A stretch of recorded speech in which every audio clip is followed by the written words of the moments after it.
এরপর আমরা আলোচনা করব ইতিহাসের সময়ের ধারণা। ইতিহাসের ঘটনাবলীর সময় কিভাবে অগ্রসর হয় তারই ঐতিহাসিক ও গবেষকদের মধ্যে দু ধরনের দৃষ্টিভঙ্গি দেখা যায়। এক হলো রৈখিক বা তীরবৎ, আর একটা হলো চক্রাকার বা আবর্তিত সময়। রৈখিক সময় বা তীরবৎ সময়, আর একটা হলো চক্রাকার বা আবর্তিত সময়। তা রৈখিক সময় কাকে বলে না? ইতিহাসে সময়ের গতি জ্যামুক্ত তীরের ফলার মতো সামনের দিকে এগিয়ে যায়।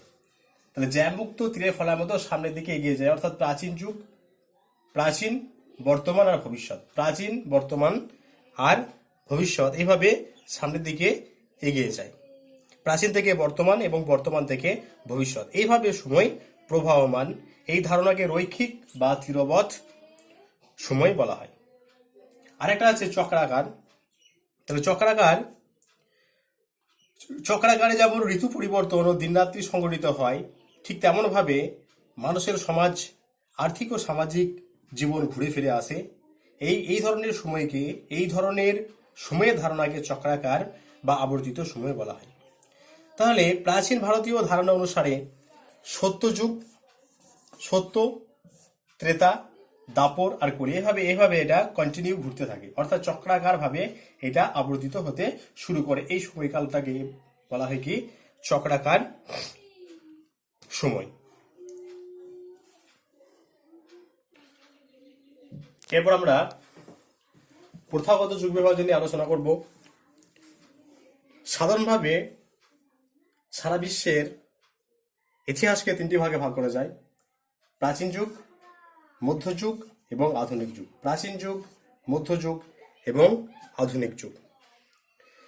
ঐতিহাসিক জেমস মিল তার বিখ্যাত গ্রন্থ হিস্ট্রি অফ ব্রিটিশ ইন্ডিয়া 1817, এই গ্রন্থে তিনি যুগ বিভাজন করেছেন তিনটি ভাগে: হিন্দু যুগ, মুসলিম যুগ এবং ব্রিটিশ যুগ। একদম প্রাথমিক পর্যায় থেকে, সভ্যতার সূচনা থেকে শুরু করে 1206 এই সময়কালটাকে তিনি হিন্দু যুগ বলে অভিহিত করেছেন, যেহেতু এই সময় ভারতবর্ষের শাসন ক্ষমতা হিন্দুদের হাতে ন্যস্ত ছিল। তারপরে 1206 থেকে 1757, অর্থাৎ কুতুবুদ্দিন আইবক দিল্লিতে সুলতানি সাম্রাজ্য প্রতিষ্ঠা থেকে নিয়ে পলাশির যুদ্ধ পর্যন্ত, অর্থাৎ 1206 থেকে 1757 এই সময়কালটাকে তিনি মুসলিম যুগ বলে অভিহিত করেছেন। এই সময় ভারতবর্ষে মুসলিমরাই ছিলেন সর্বেসর্বা, ওই কারণে তিনি এই সময়কালটাকে মুসলিম যুগ বলে অভিহিত করেছেন। আর 1757 পরবর্তী সময়কালকে তিনি ব্রিটিশ যুগ বলে অভিহিত করেছেন। এই সময় ব্রিটিশ বা ইংরেজরা ভারতবর্ষের একচ্ছত্র ক্ষমতার অধিকারী ছিলেন। তাহলে হিন্দু যুগ সভ্যতার সূচনা লগ্ন থেকে 1206, মুসলিম যুগ 1206 থেকে 1757, আর ব্রিটিশ যুগ 1757 থেকে আজ পর্যন্ত এই সময়কালটাকে তিনি ব্রিটিশ যুগ বলে অভিহিত করেছেন।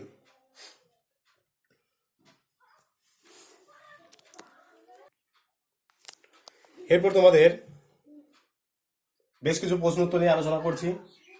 প্রথম প্রশ্ন দেখো আছে জীবাশ্ম। তোমরা ভূগোলে পড়েছ।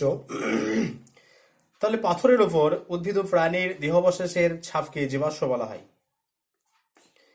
প্রাক ইতিহাস যুগের গুরুত্বপূর্ণ উপাদান হলো জীবাশ্ম, অর্থাৎ ইতিহাসের প্রাথমিক পর্যায়ের এই শিলার উপর যে উদ্ভিদের ছাপ পড়ে যায়, সেটা প্রাক ঐতিহাসিক যুগের ইতিহাসের একটা গুরুত্বপূর্ণ উপাদান। এপিগ্রাফি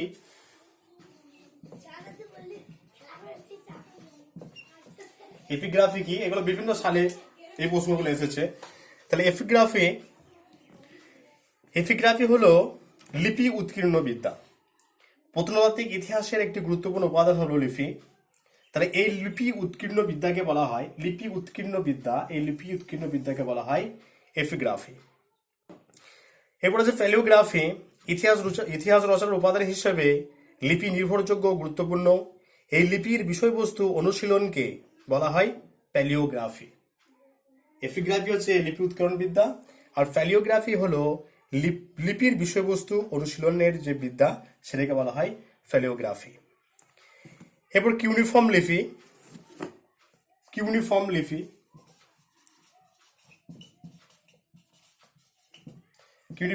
কি? প্রাচীন সুমেরের অধিবাসীরা তাদের মনের ভাব প্রকাশ করত চিত্রলিপির মাধ্যমে। তারা নরম মাটির টালিতে নলখাগড়ার কলম দিয়ে নানা কথা লিখে সেগুলি আগুনে পুড়িয়ে শক্ত করে নিত। এই লেখা বা ছবিগুলি তীরের ফালার মতো দেখতে ছিল বলে একে বলা হয় কিউনিফর্ম লিপি।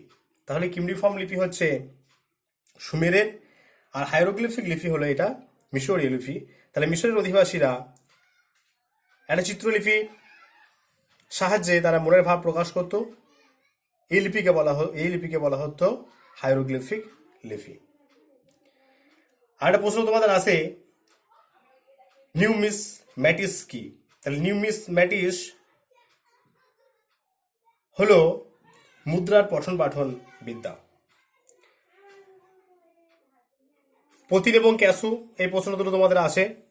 তাহলে প্রাচীন ভারতের সাতবাহন রাজাদের মুদ্রাকে বলা হয় পতিন, এবং চোলদের যে মুদ্রা তাকে বলা হয় ক্যাসু, আর পাল যুগের যে মুদ্রা তাকে বলা হয় নারায়ণী। এই তিনটে প্রশ্ন তোমাদের খুব ইম্পর্টেন্ট, পতিন, ক্যাসু আর নারায়ণী। পতিন,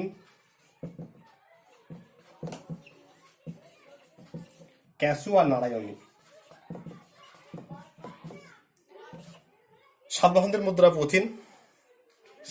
মুদ্রা পতিন, চোলদের মুদ্রা ক্যাসু, আর পালদের মুদ্রা হচ্ছে নারায়ণী।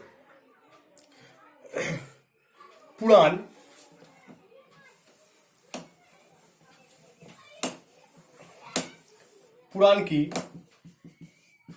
প্রশ্ন আছে তোমাদের যে পুরাণ কি, পুরাণের সংখ্যা কয়টি? তাহলে পুরাণ শব্দের অর্থ হলো পুরানো, পুরাণের সংখ্যা হলো 18টি। উদাহরণ হচ্ছে বায়ু পুরাণ, বিষ্ণু পুরাণ, মৎস্য পুরাণ। তাহলে পুরাণ শব্দের অর্থ হলো পুরনো, পুরাণের সংখ্যা হলো 18টি। তাহলে 2-3টে পুরাণের নাম বিষ্ণু পুরাণ, মৎস্য পুরাণ, বায়ু পুরাণ উল্লেখযোগ্য। গ্রিস দেশে দুটো মহাকাব্যের নাম তোমরা জানো, ইলিয়াড এবং ওডিসি। ভারতবর্ষে দুটো মহাকাব্য, রামায়ণ এবং মহাভারত।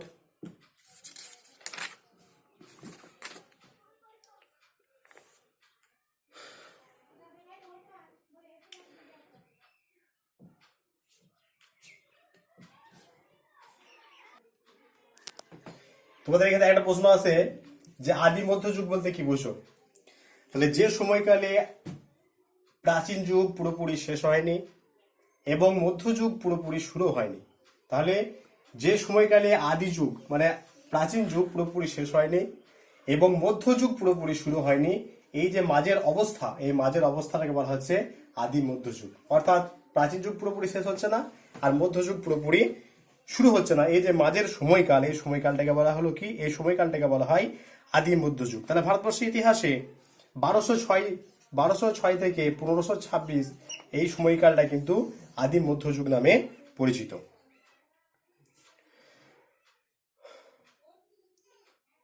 তোমাদের এই চ্যাপ্টারটা মোটামুটি ভাবে আলোচনা করা হলো। ক্লাসে যেরকম সাবলীল ভাবে আলোচনা করা হয়, এখানে কিন্তু সেরকম ভাবে সাবলীল ভাবে কিন্তু ক্লাস করা যাচ্ছে না, যেহেতু এখন তোমরা জানো যে লকডাউন চলছে, স্কুল কলেজ সব বন্ধ। এইভাবে আমাদেরকে আস্তে আস্তে এগিয়ে যেতে হবে। তোমাদের এই দুটো ভিডিও ইউটিউবে দেওয়া হবে।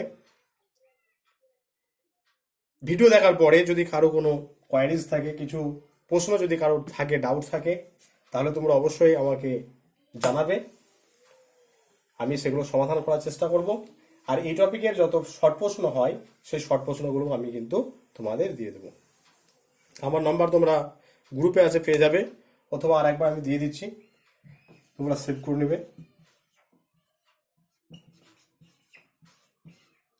আর তোমাদের